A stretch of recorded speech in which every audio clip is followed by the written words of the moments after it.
Regulation of respiration 3 तरीके से होता है, न्यूरल कंट्रोल, केमिकल कंट्रोल और रिफ्लेक्सेस जो काम कर रहे होते हैं हमारे रेस्पिरेशन को रेगुलेट करने में।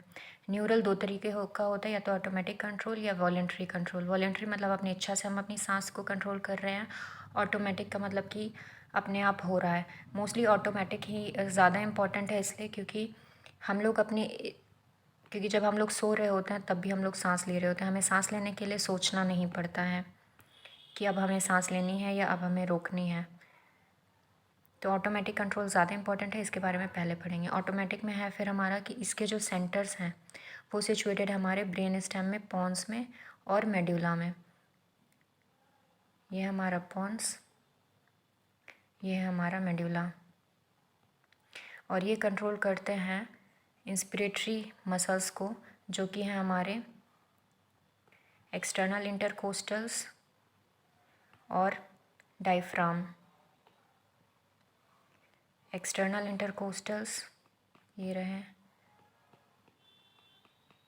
और डायफ्राम। इनको जो सप्लाई करती हैं नर्व्स, जैसे फ्रेनिक नर्व, उनको कंट्रोल करते हैं पॉन्स और मेड्यूला में सिचुएटेड रेस्पिरेटरी सेंटर्स। अब ये सेंटर्स कौन कौन से होते हैं, तो pons, P for pons, P for pneumotaxic centre, pneumotaxic centre. और दूसरा जो पॉन्स में सिचुएटेड होता है वो होता है एपन्यूस्टिक सेंटर। एपन्यूस्टिक में भी पी आ रहा है, बट ए के बाद आ रहा है, इसलिए ये लोअर हाफ ऑफ पॉन्स में है। Pneumotaxic upper half of the pons में है। इनका मतलब क्या होता है, न्यूमोटैक्सिक,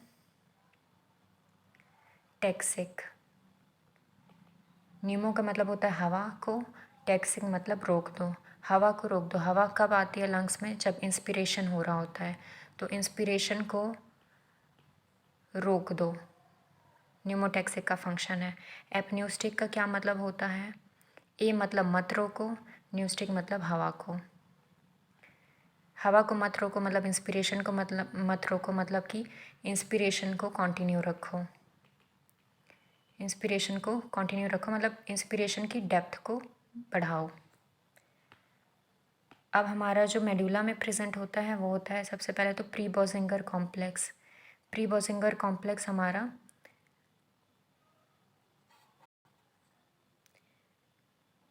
इनिशिएट करता है इंस्पिरेशन को, यानी कि प्री बोजिंगर जो है वो पेस मेकर है, पेस मेकर। उसके बाद हमारा होता है डोर्सल रेस्पिरेटरी ग्रुप। डोर्सल मतलब पीछे की तरफ situated, respiratory group of nucleus medulla में पीछे की तरफ सिचुएटेड होता है। और एक और होता है जो हमारा, वो होता है ventral respiratory group of nucleus, जो कि आगे की तरफ सिचुएटेड होता है वेंट्रली मेडुला में। होता क्या है कि सबसे पहले हमारा इनिशिएशन पेस मेकर प्री बोजिंगर है, तो इनिशिएट इंस्पिरेशन को वही करेगा।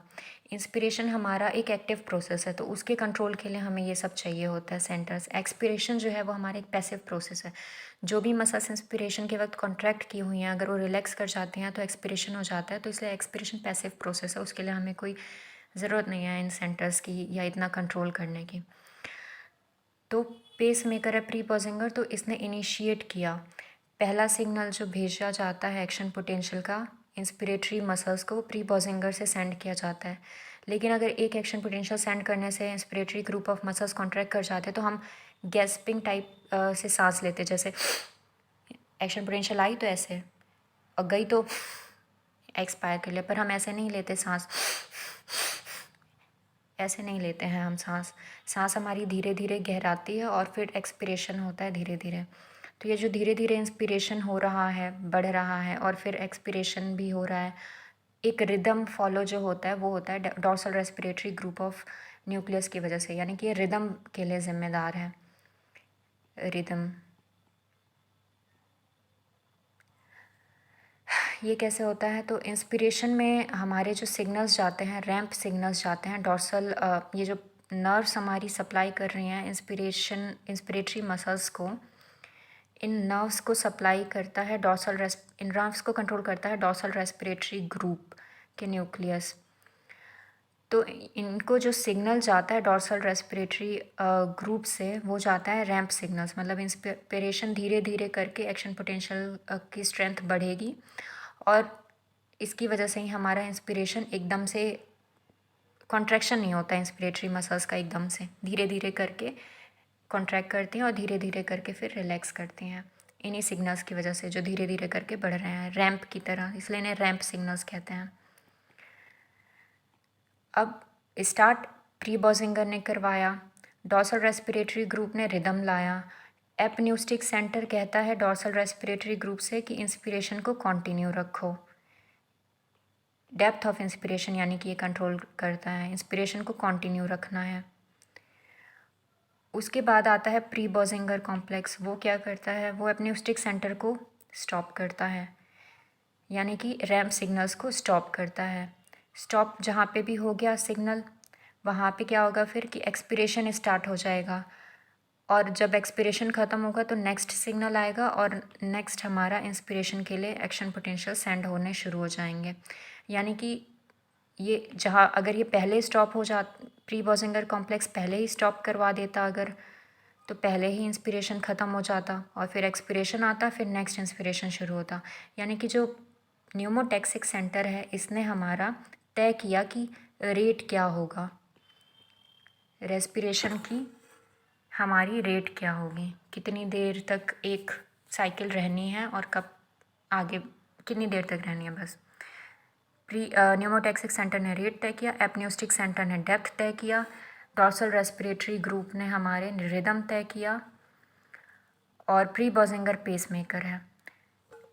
इसके सिवाय क्या होता है कि हमारे जो लंग्स होते हैं, इंस्पिरेशन के वक्त डेप्थ अगर बढ़ रही है तो एक पर्टिकुलर टाइम आएगा, एक लिमिट आएगा जब लंग्स एक पर्टिकुलर लिमिट से ज़्यादा एक्सपेंड नहीं करना चाहेंगे क्योंकि वो फट सकते हैं, तो इनके ऊपर स्ट्रेच रिसेप्टर्स लगे रहते हैं। स्ट्रेच रिसेप्टर्स क्या करते हैं कि एक्सेसिव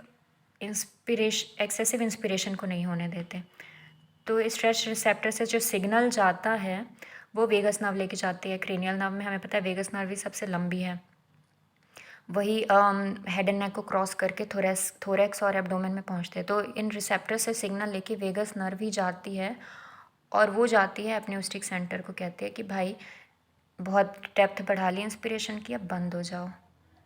तो यह है vagus nerve, 10th cranial nerve.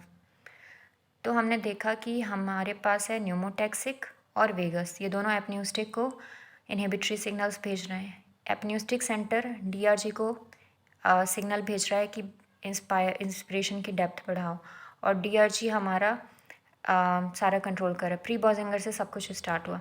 अब ये ventral respiratory group of nucleus का क्या फंक्शन है, तो इनका ये फंक्शन है कि ये तो हम लोग नॉर्मल रेस्पिरेशन के वक्त ये सब हो रहा है, लेकिन जब हमें लेबर्ड ब्रीदिंग चाहिए, हम एक्सरसाइज कर रहे हैं, हमें गहरी सांस लेने की ज़रूरत है और फिर एक्सपिरेटरी मसल्स को भी हमने फोर्सफुली कॉन्ट्रैक्ट करवाना है फोर्सफुल एक्सपिरेशन के लिए, तब क्या होता है, तो तब क्या होता है कि सिग्नल जो हमारे पास डीआरजी के पास आ रहे होते हैं वो एक्सेसिव हो जाते हैं।